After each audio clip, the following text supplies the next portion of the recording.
नमस्कार, न्यूज 24 के फेसबुक और यूट्यूब पेज पर आपका स्वागत है। मैं हूं राजीव रंजन और मेरे साथ प्रभाकर मिश्रा जो कि कोर्ट मामलों के विशेषज्ञ न्यूज 24 के हैं। आप जानते होंगे इनकी अयोध्या मुकदमे पर इनकी एक किताब भी आई है जो बहुत फेमस हो रही है। मौका मिलेगा तो आप भी पढ़िएगा। बहरहाल आज हम दूसरे मुद्दे पर बात करने के लिए यहाँ आपके सामने आए हैं। आज तबलीगी जमात की कहीं कोई चर्चा नहीं हो रही है। आपको याद है निजामुद्दीन का वो मरकज, तबलीगी जमात के वो लोग जो वहां इकट्ठा हुए थे मरकज में, और कहा यह गया जब 1000 लाख से कम देश में कोरोना के केस थे तब कहा गया कि तबलीगी जमात के लोगों ने पूरे देश में कोरोना फैलाने का काम किया है।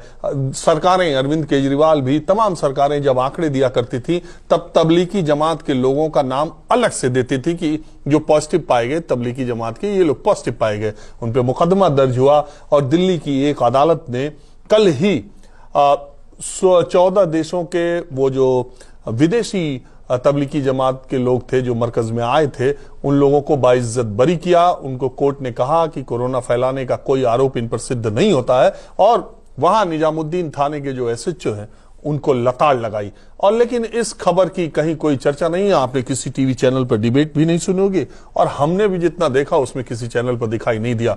न्यूज 24 अपनी जिम्मेदारी को बखूबी निभाता है और हम हर तरह की हर खबरें आपके सामने लाते हैं।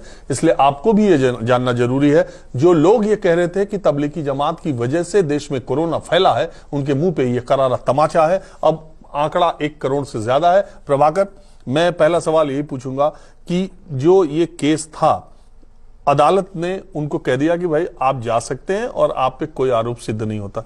फिर जब ये आईओ की दलील जो वहां फटकार जो लगाई गई वो किस तरीके से, जरा सा केस के बारे में बताइए। राजीव जी, एक एक आदमी को याद है, और जो लोग बैठे हुए हैं, स्टूडियो में डिस्कशन नहीं हो रहा था, प्रत्येक हाउस होल्ड में, घर घर में प्रत्येक सदस्य इस बात पर चर्चा कर रहा था कि देश में कोरोना की बीमारी फैली है, महामारी फैली है, तो उसके लिए एकमात्र एक संस्था जिम्मेवार है, वो तबलीगी जमात। और निजामुद्दीन ऐसे लग रहा था कि चाइना से नहीं आया है, वो निजामुद्दीन के उस मरकज से आया है। और अफरा तफरी में आरोप तय किए गए, कोर्ट में चार्जशीट फाइल की गई, अदालत, निचली अदालत में मामला गया। वो जाना चाहते थे विदेश, वो विदेश जाना चाहते थे और उन्हें नहीं जाने दिया गया। कोर्ट में बार बार ये कोई आरोप जब साबित नहीं कर पा रहे थे निचली अदालत में, सुप्रीम कोर्ट तक मामला गया था राजीव जी। सुप्रीम कोर्ट में मामला गया, सुप्रीम कोर्ट ने कहा कि भाई इन्हें आप वापस जाने दीजिए। सरकार को कहना पड़ा, पुलिस को ये कहना पड़ा कि हम वापस तो जाने देंगे लेकिन कुछ औपचारिकताएं हैं। और अब जब निचली अदालत ने एकदम से फटकार लगाई, ये कहा कि भाई न कोई परेड हुआ, न कोई जांच हुई, आपने किस आधार पर इन्हें कह दिया कि 2500 में इतने विदेशी थे। पहली बात। दूसरी बात एक बड़ी रोचक है जो आपने चर्चा भी किया कि जब उस समय आंकड़े आ रहे थे, तो मैं केंद्रीय एजेंसी की बात नहीं कर रहा हूं, मैं दिल्ली पुलिस की बात नहीं कर रहा हूं।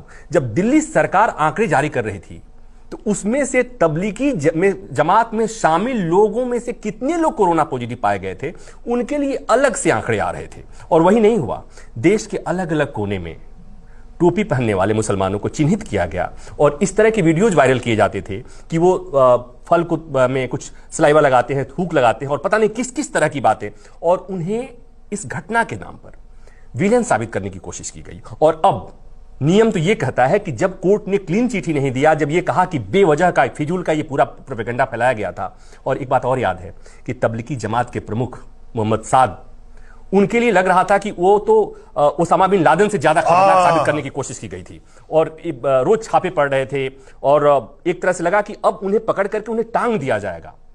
और मुझे अचरज होती है देश में ज्यादातर लोगों को मरकज का मतलब नहीं मालूम कि मरकज का मुझसे कई लोगों ने कहा उनको मरकज करने की क्या जरूरत थी। हाँ। अरे मैंने कहा मरकज का मतलब जैसे तुम्हारे धर्मशाला है वैसे उनका मरकज है, वो मरकज में आके रुके हुए थे।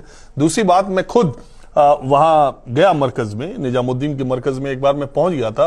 वहां 4 पुलिस वालों ने मुझे ऐसे घेर लिया कि आप यहां तक कैसे आ गए, जैसे मालूम हो रहा था मैं किसी बॉर्डर तक पहुंच गया। हम आपको वो बात बता रहे हैं, आप याद रखिए, आपको याद होगा कि महीनों तक टीवी पर डिबेट चला, महीनों तक ये बातें चली, और इसके आज सबके मुंह सिले हुए हैं। आज वो ये कोई बताने वाला नहीं है कि उन लोगों को कह दिया गया कि भैया आप पर कोई आरोप सिद्ध नहीं होता है कि आपने कोरोना फैलाया है, और ये भी कह दिया, उन लोगों ने कोर्ट में ये दलील, प्रभाकर जी आप सही ज्यादा विस्तार में बताएंगे, उन लोगों की इस दलील को कोर्ट ने मान लिया कि उन्होंने कहा हमें अलग अलग जगहों से उठाया गया है, हम अलग अलग जगह मस्जिदों में या यहां वहां थे लॉकडाउन लगने के बाद, हमको उठाया गया और ये कहा गया कि हम मरकज में थे। एक रोचक बात और बताओ, इलाहाबाद से जुड़े हुए हैं आप, इलाहाबाद विश्वविद्यालय से, इलाहाबाद विश्वविद्यालय के एक प्रोफेसर शाहिद, उनको इसी आधार पर यूनिवर्सिटी ने सो कॉज नोटिस दे दिया कि उनके यहां कोई मरकज के किसी सदस्य, कुछ सदस्यों को उन्होंने हेल्प किया था, उनको आश्रय दिया था। हाँ, राजनीति शास्त्र के प्रोफेसर। और ये इतनी शर्मनाक, एक तरह से कहें ये शर्मनाक स्थिति है। और हम ये कहेंगे कि इसके लिए मैंने जब कहा कि प्रत्येक हाउस होल्ड में इसकी चर्चा हो रही थी, तो उसके लिए जिम्मेवार कौन था? शाम के और दिन भर टेलीविजन चैनल में यही खबरें चल रही थी, दिन भर यही चल रही थी, और लोगों ने, घरों में बैठे हुए लोगों ने कर दिया कि भाई देश में सत्यानाश हो गया, ये कोरोना की महामारी के लिए एकमात्र ये तबलीगी जमात के सदस्य जिम्मेवार हैं। और तबलीगी और मरकज के नाम पर देश में जितने मुसलमान हैं, वो चाहे बिहार के पूर्णिया की बात हो या भागलपुर की बात हो या इलाहाबाद की बात हो या कहीं की बात हो, सबको आतंकी खलनायक घोषित करने की कोशिश हुई।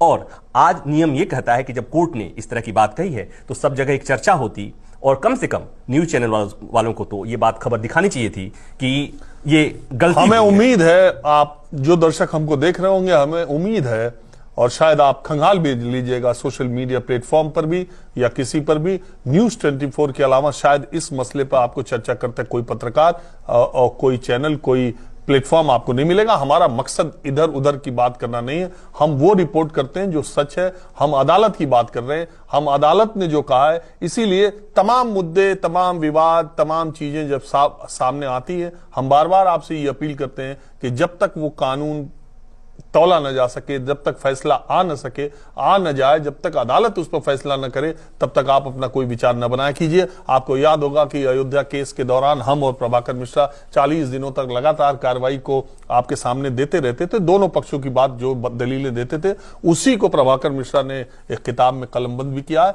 तो आज इस चर्चा में बस इतना ही, लेकिन इतना याद रखिए कि अगर आपने भी तबलीगी जमात और मरकज को लेकर के अपने मन में दुर्भावनाएं पाली थी, तो 2 मिनट आंख बंद करके आज थोड़ा विचार कीजिएगा किसी के बारे में अंतिम फैसला लेने से पहले।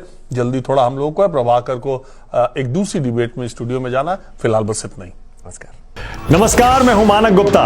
अगर आपको हमारा ये वीडियो पसंद आया हो तो इसे लाइक और शेयर जरूर करें, और हाँ, हमें सब्सक्राइब और फॉलो करना ना भूलें ताकि आप देश और दुनिया की कोई खबर मिस ना करें। तो जुड़े रहिए हमारे साथ और देखते रहिए न्यूज़ 24।